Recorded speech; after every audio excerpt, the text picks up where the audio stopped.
Hello,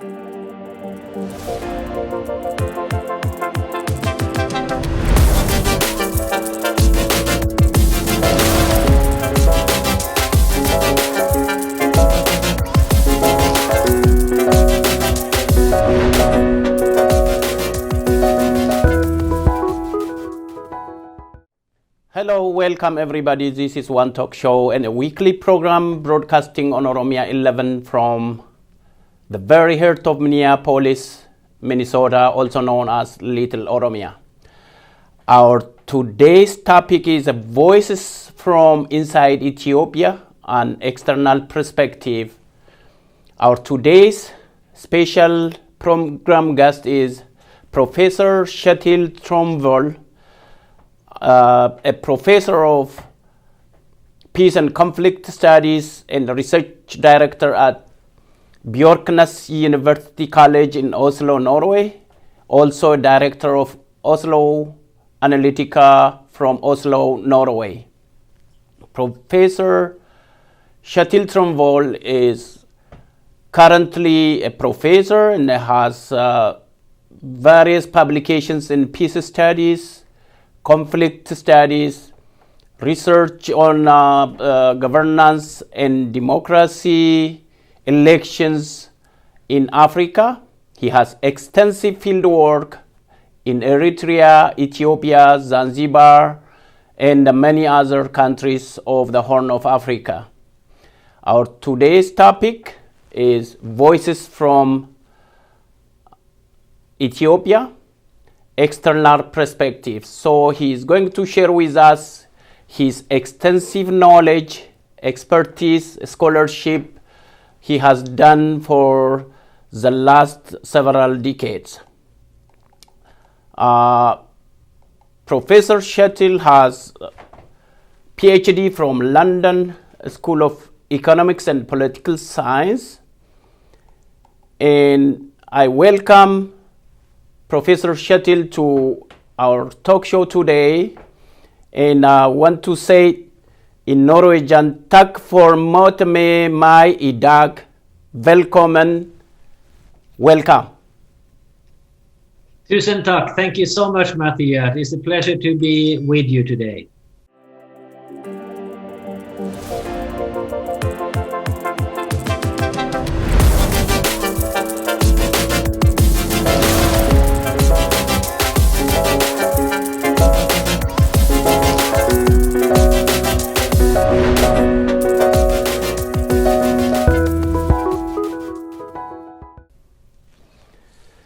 Professor Tromvoll, please tell me, to start our conversation, please tell me, how do you know Ethiopia, or when did you come to know Ethiopia? Well, I started to read about and study Ethiopia during my dissertation work in the late 1980s, when I was selecting my country where I was supposed to do field work. I'm a social anthropologist by profession. And at that time, I was intrigued to study a context as different as possible from my upbringing in Norway, which was stable and affluent society. So I wanted to study a country at war with macro stress factors to see how ordinary people survived and coped and perceived life during such difficult circumstances. And I was also intrigued by the ideological aspects of nationalism and recruitment to liberation armies or resistant armies. So I, at that time, started to study different conflicts around the world, but pretty soon homed into the Eritrean-Ethiopian conflict scenarios, and selected then at that time to study the Eritrean liberation movement, as I also foresaw the opportunity to follow the birth of the new nation. So I first arrived actually in Ethiopia just after the fall of the Derg in the summer of 1991, touched ground there in Addis and a bit elsewhere in the country before I managed to catch, I believe it was one of the very, very first flights Ethiopian Airlines run from Addis to Asmara just to ship north some officials, which I managed to hitch a hike with that flight. So, but living in Eritrea from 91 to 93, I also traveled extensively in the field and also in northern Ethiopia in Tigray. And since then, I have been primarily focusing on Ethiopian developments from 93, 94 and onwards, being in the country, living there for times and visiting many, many times a year. Great, thank you. Probably we will raise a lot of talking points about your exposure, your observation about Ethiopia down the road, but specifically you as one of the giant scholars on conflict and peace studies, how do you assess the current situation in Tigray, Oromia, and Ethiopia in general? Yes, it is a complex situation Ethiopia is confronting today. And in many ways, having been doing research on Ethiopia for 30 years or so, and having read Ethiopian history, both more modern, recent history, like after the Second World War until today, but also the deeper historical trajectories of Ethiopian polity, I do think we see we are entering a terrain, we are entering a phase which might resemble what we saw in the 1970s and 80s. That you have an increased resistance and increased opposition from what used to be termed the periphery, the outlier states or groups against the central government. And this resistance is a reaction to changing policies at the central government level. And that we also then see the reintroduction of certain narratives, of certain visions, of certain perceptions of the Ethiopian state and of Ethiopianness, and what it is supposed to be an Ethiopian, and what Ethiopia is supposed to contain and to be presented as. And part of this narrative, part of this discourse, is similar to what we have seen during other periods in Ethiopian history, where we had similar counter reactions from the so-called periphery against this kind of centralized vision of what Ethiopia is supposed to contain and what Ethiopia is supposed to be. And that kind of explains some of the backdrop, and a lot of the backdrop, I believe, on the ongoing crisis, particularly in Tigray and Oromia, but also we see elsewhere in the country. But of course, the Tigray case, the Tigray scenario, the war on Tigray, and I'm not saying the war in Tigray, but I'm saying the war on Tigray, is the par excellence case for this, where the TPLF, as we know, waged a 17 years struggle against what they perceived to be an authoritative, centralizing, suppressive central government, which ended in 1991 under the EPRDF umbrella, where also OLF was a key contributor and participating organization in that struggle against the suppressive centralizing regime of both the last days of the emperor, but during the Dur. And that they have now ended up going back to the bush, the TPLF, under the umbrella of Tigray Defense Forces, and have relaunched what can be termed a third Waan, a third struggle for obtaining, consolidating Tigray autonomy and Tigray self-determination. This situation is, of course, not only the fault of the central government, or the federal government, it's also a fault of the system, and certainly also needs to be shared, that how we ended in the war need to be shared between both sides, in order the lack of compromise to seek a political solution to the crisis everyone saw were coming. I have earlier characterized the war on Tigray as the best announced war in Africa. We knew it would be a war there a couple of years before it broke out, because of the political discord between the TPLF leadership and the new leadership of EPRDF, later Prosperity Party. And it was quite clear in December when Prime Minister Abiy Ahmed returned from Oslo after receiving his Nobel Peace Prize, and he established the Prosperity Party, which led to the breakout of TPLF from government. It was quite clear that political discord, that political crisis, would end in a war if no mitigating actions were taken, and no mitigating actions at a serious level were taken. So we see that, we are harking back to that scenario from the 70s and 80s, which also then coming to Oromia, includes the Oromo component, as we saw in the 70s and 80s. The war during the 70s and 80s was not only fought from the north, it was also fought from the center, OLF in particular. And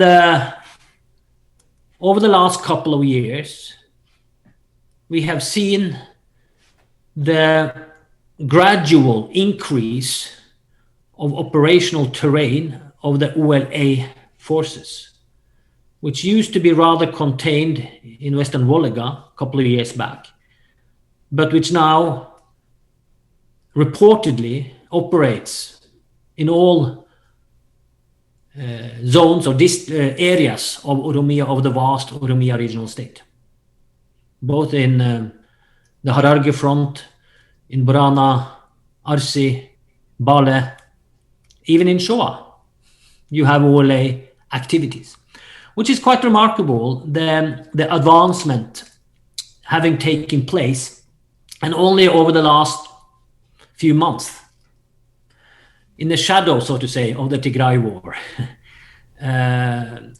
And it's a very worrying scenario also what will happen in Oromia in the time to come if this situation continues, and if you don't get a negotiated solution to the political crisis, the lack of legitimacy in the Oromia regional state.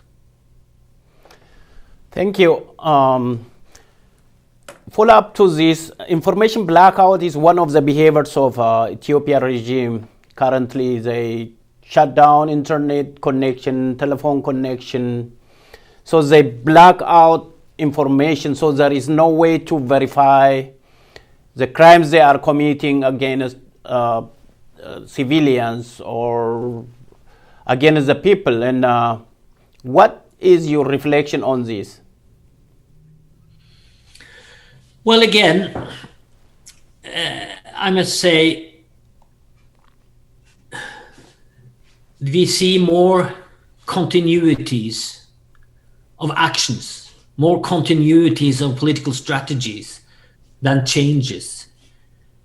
This kind of behavior has been more or less a standard operating procedures during the EPRDF era, or during the Derg too, even though they didn't have any internet to shut down. They shut out foreign journalists, reporters, anyone who were interested to report on the atrocities being committed were not allowed to enter. And EPRDF, during the EPRDF area, internet was shut down also regularly, and human rights organizations were not allowed to access the field to do studies, and you have journalists, foreign reporters, journalists being blocked to enter Ethiopia.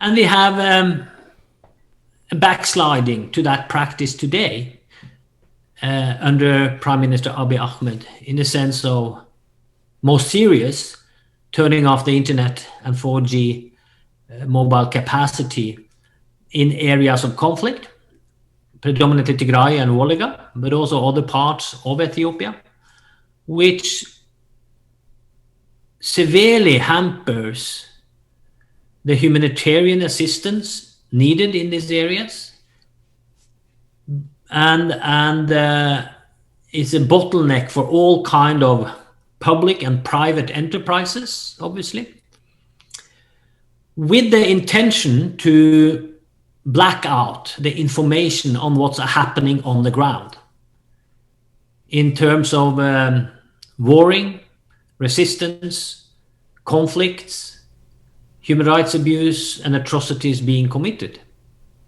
I don't think it can be explained in any other way that that is the primary intention of it, as we see it.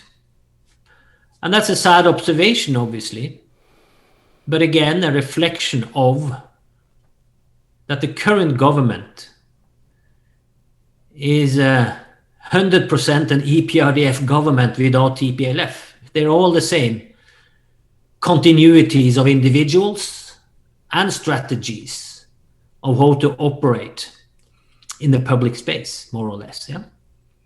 With kind of some fluctuations that you open up during some periods and you close down again in other periods, reflecting movements and resistance and developments on the ground, as we also learned to live with during the EPRDF area. So I think it is, again, useful to have a bit of a historical backdrop in interpreting these kind of events and these kind of practices in Ethiopia. Great, thank you. Yeah, I think it's still the same. I agree. Still, it's EPRDF minus TPLF, and so like they bring in some of the right-wing elites from abroad or from inside, and like putting new wine in old bottle. And currently, lying, fake news, alternative facts is a behavior of the current regime in Ethiopia. And I was following when you were in Tigray observing the election in September. Way back from there, they detained you at Bole International Airport. Can you share with us what happened to you in the traumatic event you experienced? Yes, I can reflect a bit around that, because it is a good case in itself on how the regime operates and how it reflects, as you said, and you rightly pointed out, the new elites being brought on board the old government, so to say.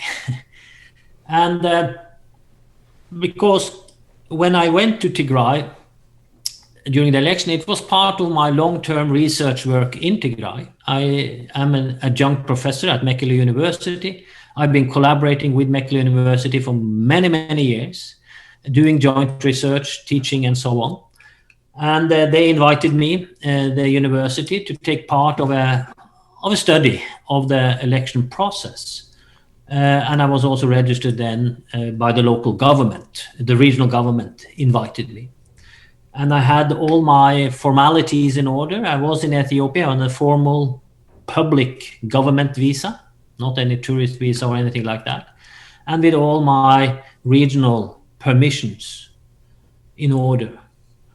But very soon after I arrived in Tigray, ESAT, the DC-based TV channel network, started to screen news and propagandate that I was in the country illegally, without the right papers and without the right visa, and called for the central federal government to take actions against me. That was on their news reports. They were on programs screened on me on that, and you can go back and look at it and watch it, and also on the online activity to harass me from the ESAT environment, and they know who is behind the ESAT and what their kind of ideology is. And the intriguing thing is that after some days of this hate campaign against me from ESAT, the Ethiopian government, assumingly, were forced to react on that. And I got the pre-warnings from friends in Addis that when I was in Tigray, that, you know, you will be picked up on your return through Addis by the intelligence services. And before that happening, I called friends in government, contacts in government. I called the MFA, said, you know, I texted the Dina Mufti personally saying, you know, do you have anything to tell me? I'm ready anytime to talk to you. I texted my friend, the Attorney General. I said, you know, have I violated any laws? Please inform me. I texted other central figures in the government saying that, you know, why are you, you know, I'm willing to talk to you anytime. Why these threats you are sending? Interestingly, none of them, people I have known for many, many years, dared to respond to any of my calls or texts to explain themselves. But when I then landed at Bole from the flight from Mekelle, I was met at the stairs, so to say, literally at the end of the stairs down from the airplane with intelligence agents and immigration agents who took me into detention. And it makes sense, you know, these guys at the airport, Nis and the immigration agents, they were just doing their job. I don't have any criticism to direct against them. They had received an order from the Prime Minister's office and from the MFA to pick me up because I so-called had violated Ethiopian laws. When they noticed and when they discovered that I hadn't violated any Ethiopian laws, that my visa was an official government visa, that I had all the permits I was supposed to have from Tigray regional government and from the University of Tigray, they said, okay, thank you. We have nothing further to address. So it is a clear indication that what happened to me that time started with the ESAT campaign in DC, which was then picked up and by the Prime Minister's office, so to say, that they were forced to react to that because of the pressure from that lobbying group, so to say. And they just ordered the intelligence and immigration to take me in without knowing that I had all my papers in order. And that because if this had originated from within the immigration and intelligence, they would have known. They would have checked my visa status. They would have checked my paper before they took that action, so to say.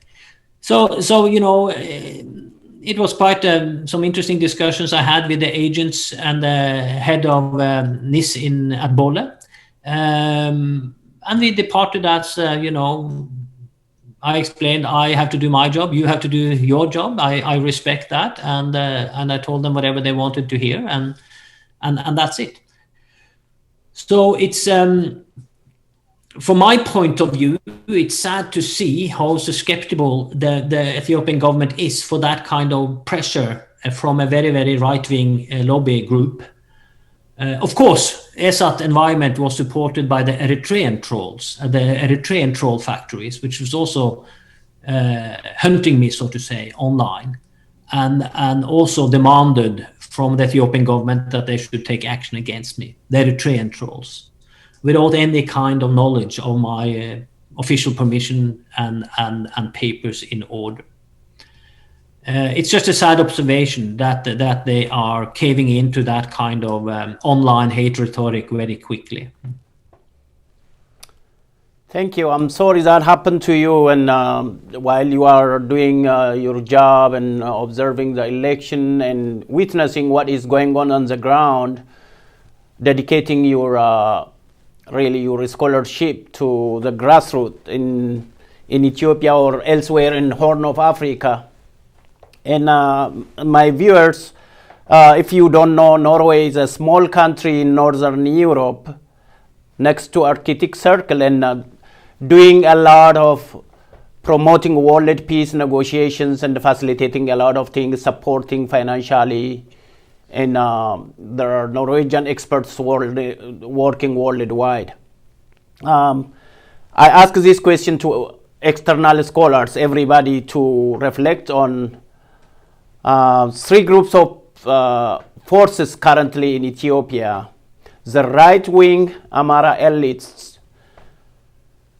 the left-wing Liberation Front, Tigray, Oromia, Sidama, Somalia, and Afar, and other left-wing Ethiopia. And there are other groups in between these who wanted more relaxed federal system, ethnic-based federal system. So the right wing wants to dismantle the ethnic federalism, while the left wing wants, some of them, self-determination, some of them even outright independence. So that might disintegrate the country. How do we reconcile this as an external observer, and what are your reflections? Well, I think you are absolutely right. These political forces, these political visions have been clashing in Ethiopia for decades, or for centuries, you can say. And they are still haunting Ethiopia. The political vision of a strong, unitary, assimilist, to a degree what is called Amharized Ethiopia, versus the decentralized, devolved, federal or confederal Ethiopia, where self-determination and political rights are the prerogatives of the so-called nation nationalities and peoples. And to be frank, I don't know if it can be reconciled. We thought, or many thought, that the war which ended in 1991 should be the war to end all the wars on this issue. The new federal Ethiopia was exactly implemented in order to pacify the fear from the minority groups for potential of a suppressive central government. That they had both the collective self-determination rights enshrined in the constitution, and you even had the exit clause of the possibility to exit the federation if the group felt too suppressed, too vulnerable, too exposed to the federal government's impositions. That structure has a lot of flaws in many ways. But the fact is that the federal constitution has never really been properly implemented as it is written, because you have always had a very centralizing party on top of the federal structure in EPRDF. Some of the rights, a lot of the rights, language rights, some autonomy rights, cultural rights, and so on and so forth, have been devolved and given to the local level, regional and local level, but not necessarily the political right of self-determination. That has been centralized. The phase Ethiopia is entering now, or has been under for the last couple of years, and which are kind of intensifying as we move forward, is apparently a new vision, or a vision of Ethiopia which goes counter to the federal structure, or to the federal constitution to a certain degree. And but we really don't know, at least it hasn't been exposed in public, what the Prime Minister and the Prosperity Party and his allies, how far they really want to go. We hear talk about possibilities of revising the current constitution, of modifying somehow some of the federal clauses, particularly the exit clause possibly, but also some maybe other self-determination clauses. We hear some interest in revising the whole federal structure into a more non-ethnic federal structure, that geographical based, more or less, regional based federal structure, centralizing governance structure, as for instance an elected executive presidency on top of the federal representation, so to say. Going back to a unitary governance structure above the federal houses in parliament. So, but we don't know. Prime Minister is quite unclear on this issue still. And there are several contesting forces within the Prosperity Party, as far as we understand.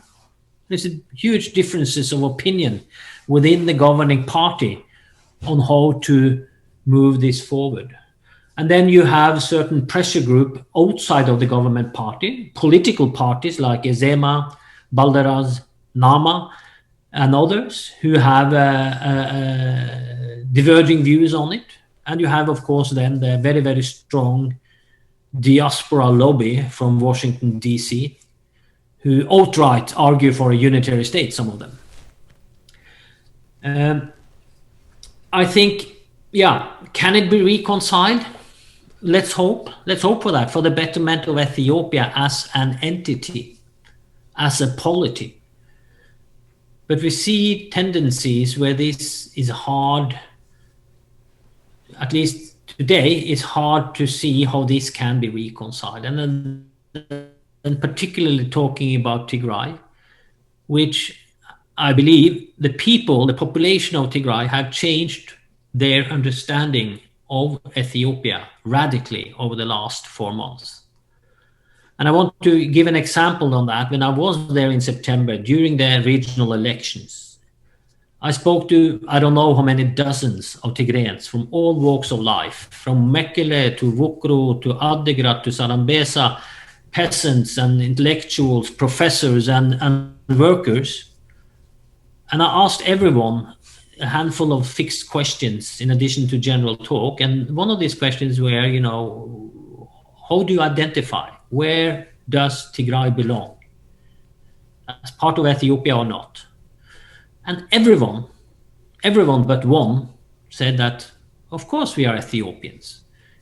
Ethiopia without Tigray is unthinkable, and Tigray without Ethiopia is partly unthinkable. But everyone, all, also added that the way we have been treated over the last couple of years as Tigrayans have forced us to rethink our belongingness, because we no longer feel welcome as Ethiopians. We no longer feel considered as Ethiopians by our other countrymen and women. And if this conflict coming, because everyone was aware that it was coming, if this should be a war, this will be a war which changes our attitude towards Ethiopia fundamentally.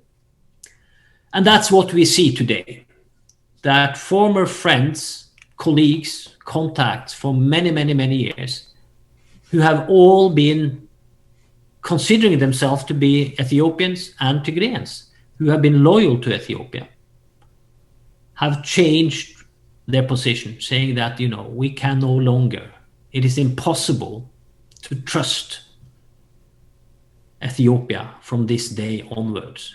What is happening, the atrocities, the rape of our mothers and daughters and wives, the killings of the innocent farmers and the civilians, the destructions of our property. It's impossible for us to trust the central government after this. So I'm afraid, and even TPLF, paradoxically, TPLF has been the strongest defender of Ethiopia as a sovereign entity. And they have always rejected that Tigray should go independence, you know, in modern times. And even at the very, in September, when I discussed with the TPLF leadership, and I asked them, is it a possibility now that you actually will be pushed towards independence? And they said, no, we still fighting for Ethiopia. The late CEO Mesfin, I had a long private dinner with CEO Mesfin in the end of September, where we discussed exactly this point. And CEO Mesfin said, we will always be part of Ethiopia. We will never give up Ethiopia. We know what happened to Ambassador CEO Mesfin later. And I think this whole affair has shocked the Tigrayan population and have pushed them out of the realm of an Ethiopian identity. Hopefully, and I say that sincerely, hopefully I'm wrong. Hopefully this can be reconciled. Hopefully they can come back to some kind of arrangement, because I sincerely believe that the Ethiopian polity, the Ethiopian entity should be sustained. But the way people are treated in the country today creates so strong counter reactions. And we also see it, certainly among the Oromo people, some of the same sentiments. And together with a colleague, I wrote and published an academic paper last year about the political processes and visions among the very multifold political constituency of Oromia. And what we already alluded to there was that the stronger the centralizing drive from Addis Ababa is imposed on Oromia, the stronger the narrative and the discourse of independence will again resurface among Oromia political actors. And that's partly what we see, that segments of the Oromo people are now talking more and more openly about giving up on trusting a central Ethiopian government, that you always feel vulnerable, that you always feel exposed to policies and visions which do not reflect Oromia needs and aspirations and visions. So it's hard to say where the country is heading as an entity. And of course, in all of this, you can interpret it in different kind of analytical frameworks. And one of those frames are, of course, theories of empire, where Ethiopia is the last empire on African soil, one of the last empires globally today. And we all know that empires rise, empires consolidate, and empires falls. It is an unavoidable trajectory of empires throughout history, as long as we know. And it might be that this is the phase Ethiopia is entering, as a decline and fall of the empire. We have to wait and see. And of course, all this is happening in a region of Horn of Africa, where you also have to take note of, as the two most newest states in Africa and in the world, more or less, with South Sudan and Eritrea. You have the most consolidated, non-recognized state in Somaliland. And you have a host of nationalist ideologies, and where you have processes of state decay and processes of state making unfolding as we speak. The territorial map of the Horn of Africa, in my belief, is not chiseled in stone. It will be recast, and it might be recast rather soon. Oh, great. That's extensive reflections. And I do agree. National liberation movements cannot be stopped until their legitimate questions be answered. And that is when reconciliation can start. And you and other scholars of Norwegian origin, because Norway, even though a small country, they have a big role in facilitating resolving conflicts, negotiations. How do you and other scholars of Norway influence Norwegian government policy to help resolve those kinds of crises? It can be in Horn of Africa or elsewhere in the world. Well, I have to be frank with you that I personally, I don't speak to Norwegian Minister of Foreign Affairs on what's happening in Ethiopia or the Horn, or they don't speak to me, to say it like that. So I don't influence them at all. I don't communicate with them. I communicate with a lot of other foreign ministries and international actors, and trying to help and trying to assist and interpret and give analysis to them in order for the international community to be engaged on the case and to give best possible empirical information and best possible analytical information so they can base their policy on that. And that, I think, is crucial for the scholarly community to contribute to peace processes, to contribute to consolidation of peace, political reforms, democratization, that we bring to bear, we bring to the table some long-standing observations and empirical theoretical research on these countries, which can help inform international decision makers. Again, to help Ethiopia and to help Ethiopian authorities and Ethiopian actors to design the best possible policies going forward.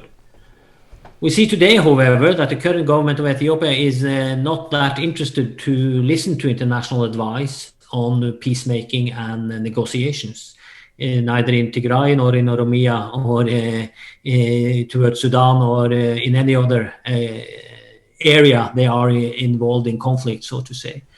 But I believe that will change. We just have to be persistent and again, at least from my perspective, having been a professor of human rights for a number of years and now a professor of peace and conflict studies, it is only natural that my scholarly knowledge should also contribute to strengthen what I do research on, human rights and peace. So I have always kind of worked within the crossover from the field of academia to policy operational work. Great, thank you. Now I come to the controversial question I have. Norwegian Nobel Committee awards Nobel Peace Prize to people of extraordinary contributions to world peace and peace building. And do you think the award to Prime Minister Abiy Ahmed is a premature, or the Norwegian Nobel Committee was deceived? Can this be a scenario where history of Nobel Peace Prize as a symbolic rescind or revoke or recall of this Nobel Prize as a symbol to teach others? Well, let me reiterate what I always said on that award to Abiy, that what Prime Minister Abiy did from April to December 2019, his first months in office, after taking power, the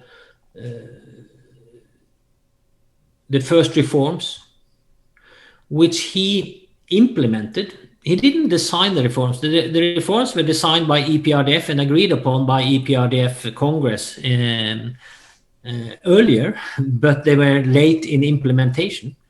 But he accelerated the implementation of the reforms and went beyond what EPRDF earlier had agreed upon. I think those first 8 months in power were significant to change a lot of the rhetoric in Ethiopia and a lot of the opening up political space in Ethiopia. And also reopening diplomatic dialogue with Asmara. All that theoretically gives legitimacy to award him the Nobel Peace Prize for his endeavor in 2019. But I've also always added that the Nobel Committee made its decision in October 2020 on performances conducted in 2019 for the nominated candidates. And from January to October, we knew that the promising budding reforms had to a certain degree ceased, particularly on the main issue, the so-called peace process with Eritrea, which never was a process, which was just a peace declaration. And Isaias Afwerki reclosed the borders end of December and in early parts of that year, and froze again the relationship on the ground between the peoples of Eritrea and Tigray. And we never saw any kind of concrete institutionalization of the peace process. At the same time, there were warning signs that the reforms in Ethiopia were stopping up the momentum and even backsliding on certain issues, rearresting some journalists, suppressing some local political voices, and so on. So what I said before the prize were announced, my statement were that it is way too early to give the prize. It's too many red flags. It's too many warning signs that the promising development we saw the first month of Abiy's tenure had stopped up. So it is immature to award the prize when it was awarded. We should have waited. And I think the history has proven me right, that it was a way too high risk for the Nobel Committee to award the prize to Prime Minister Abiy. And I am very, very sad when I say this. I think this prize will enter into history as the most bizarre and destructive Nobel Prize ever given in history, because we have seen that it has provided a deflective shield on Abiy Ahmed's policies in many ways. Until now, more recently, that shield is withering, but still the status of a Nobel Peace Prize makes a lot of diplomats and foreign ministers and others hesitate to criticize him and to criticize the policies we see unfolding when it comes to human rights, when it comes to peace, when it comes to holding his own army, security forces accountable for the massive atrocities being undertaken in Tigray and elsewhere in Oromia. So I'm very sad to say that this prize is a flawed prize, and it's not only a flawed prize, it has impacted the situation in Ethiopia in a negative manner, not in a positive manner. And that's the responsibility of the committee. Yeah. Thank you. Thank you very much. There are Norwegian, I know 2-3 of them, but there are many Norwegian non-profit organizations operating in Ethiopia, such as Norwegian Church Aid, Norwegian People's Aid, and other non-profit organizations. What do you think is their role in advocating for human rights, or do they report on abuses of human rights in Ethiopia to their respective governments, or do they play any role? I will be very hesitant and careful to have any opinion on that, because basically I don't know how they work today. I know how they work historically, but how they work today, I don't want to comment upon, to be frank. I think you should invite some of them to your show and ask them directly yourself Okay, what their stand is on that. Yeah. That's great answer. We talked we raised a lot of current burning issues, hot topics, divergences and the paradigms between political ideologies in the country, in Ethiopia. How do you put this in context, and then what is your estimated solution you can give us as an expert on Horn of Africa? Well, I think, first of all, Ethiopian political elites needs to understand that political issues, political discord, cannot be solved by arms and violence. That a political discord needs to be solved by dialogue and finding compromise, finding common ground. No matter how difficult or challenging that political issue is, it is very, very seldom constructive to go to war on it. Sadly, as we observe in Ethiopia today, that it seems to be very easy for political actors to turn to violence, to turn to war as a means of a political strategy.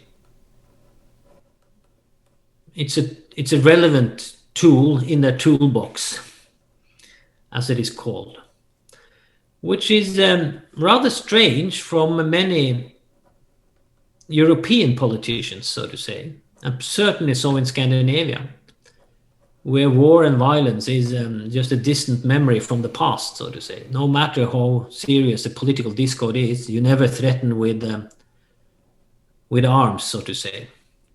And I think that's why it is also so difficult for Norwegian or Scandinavian and to a certain degree European politicians and diplomats to understand and to come to grips with the political context in Ethiopia and the Horn of Africa, where exactly political elites are used to using violence and arms to solve their political disputes. And of course, at costs of ordinary people. So it's basically ordinary people of Amhara or Oromo or Tigrayan or Afar or Somali or whatever who are suffering, who are being killed, and who are being injured or displaced or raped or threatened. So that's the first step that you need, for the betterment of everyone in Ethiopia. One needs to go beyond the threats of violence and arms to solve political discords. You can say that it's easy, for me it is easy to say this. It's of course difficult to implement it, to get to that phase where this is becoming institutionalized politics.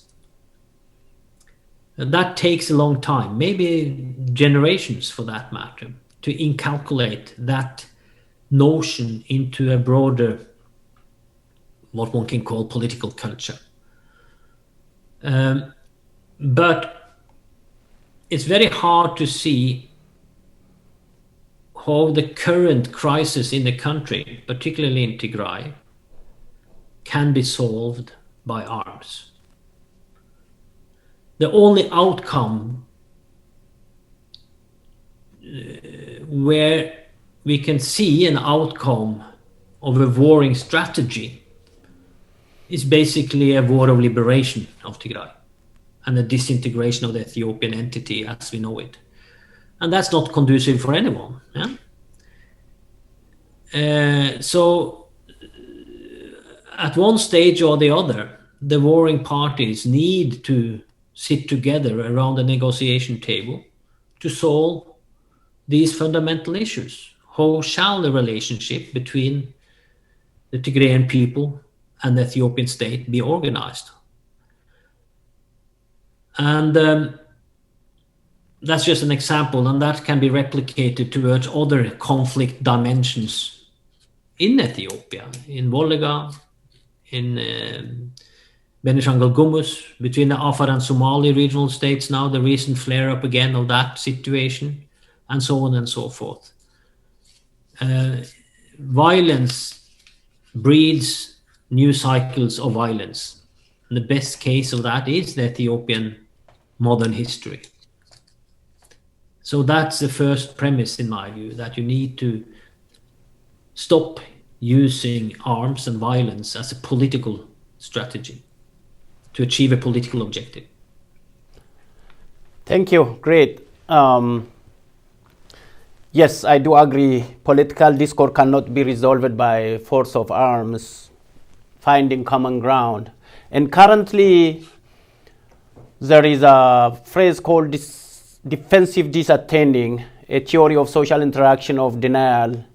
It's a new concept in grounded theory, and the denial of the Amara elites about the past, what has happened to the Oromo people and other people in the south, is another stumbling block for finding a common ground. Probably this is not your area of expertise, but as an opinion, your reflection, how does recognizing the past, repressions, crime against humanity, what has happened in the last century in Ethiopian empire, and recognizing that and moving forward, how do you reflect on that? Yes, I think that is a point certainly which is valid to understand the current dynamics in Ethiopia.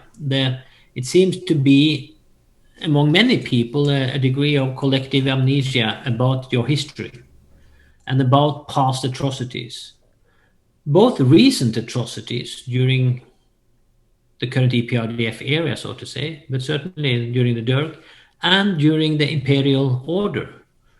And I can very well sympathize and understand the grievances expressed by many Oromo people when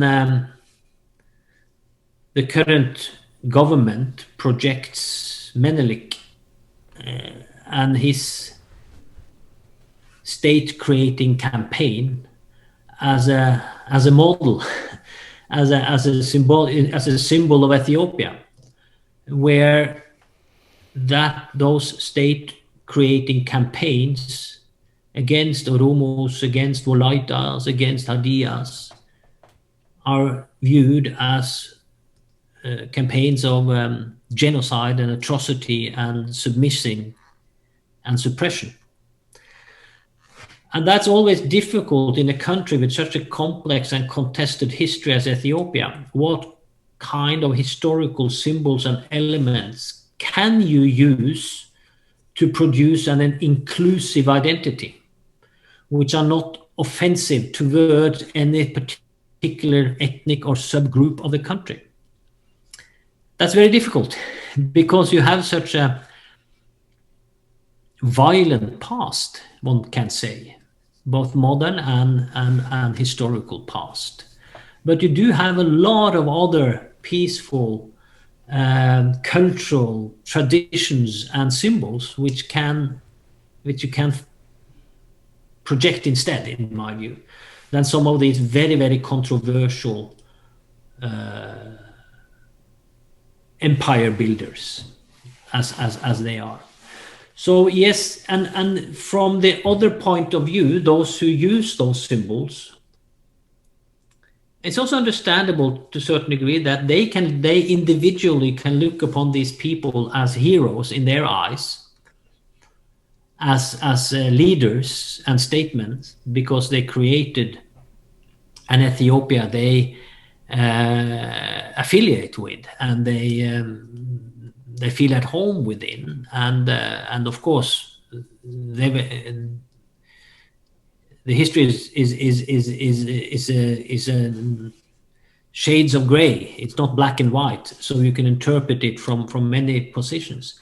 But I think exactly that, the issue that you have, you suppress historical events and historical memories, or you disregard that, how it is viewed from other component groups in your society, and insisting on that this is representing all.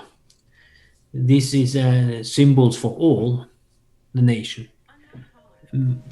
Makes it even harder, because instead of being a symbol of inclusion, it becomes an emblem of disenfranchising, an icon of alienating certain groups. And that's what I'm a bit afraid of when you see the political discourse at the center today. More and more are centered around these contested concepts, these contested figures, these contested historical events. And they are being reproduced and represented as being neutral, as being all-inclusive, as being resonating with all Ethiopians, which they do not. And it's not that easy. It's not difficult to see that. Just read 101 in Ethiopian history, and you would understand that. And that's a paradox why the power elite doesn't seem to get it in this regard, in my view. Very, very intriguing, but very sad too. So you need to invent, as it is called, because this is, the process of nationalism is a process of inventing traditions. You need to invent a totally new set of traditions in Ethiopia, which are all embracing, all inclusive, not discriminatory or excluding towards groups and people who have earlier been disenfranchised from power. Thank you very much. And Professor Kjetil Tromvoll, your last word for the Oromo, Tigray, and other Ethiopian people who will watch this show probably 10, 20, 30, 40 years from today? Well, if someone is watching this show 30 years from today, I certainly hope they're watching it from a very different Ethiopia, and from a stable and peaceful Ethiopia, and from a prosperous Ethiopia. And because Ethiopia and Oromia and Tigray and the people of Ethiopia have all the aspects to be a developed, a stable, democratic, peaceful country, or countries for that matter. That's not that's not up to me to have an opinion about. I'm here as an observer. I'm here as a scholar analyzing the development. And a lot of the political positions I have discussed today are fully legitimate or understanding positions. I don't take a side on that matter. I just see that certain positions are creating anti-reactions which are destabilizing the country today. So I certainly hope that a grassroots movement, a grassroots discourse need to evolve in Ethiopia, where the people at large are telling their political leaders of any party, of any shade, that, stop the violence, stop the war. We don't want political leaders who takes to arms any longer. We want civilian politics. We want inclusive politics. We want the respect for human rights and life to be at the center stage of Ethiopia. And that pressure cannot be projected from the outside. It has to come from within. It has to come from the majority of the Ethiopian people, from the grassroots. Hold your leaders accountable. Thank you for that very much. That's a great message. And Professor Kjetil Tromvoll, it's my honor and great pleasure to have you on my show today. Thank you very much, and tusen tack och motor där igen snart. Ha det bra. Thank you so much, Matthias. Thank you. You're welcome. Bye-bye. This will conclude our today's show.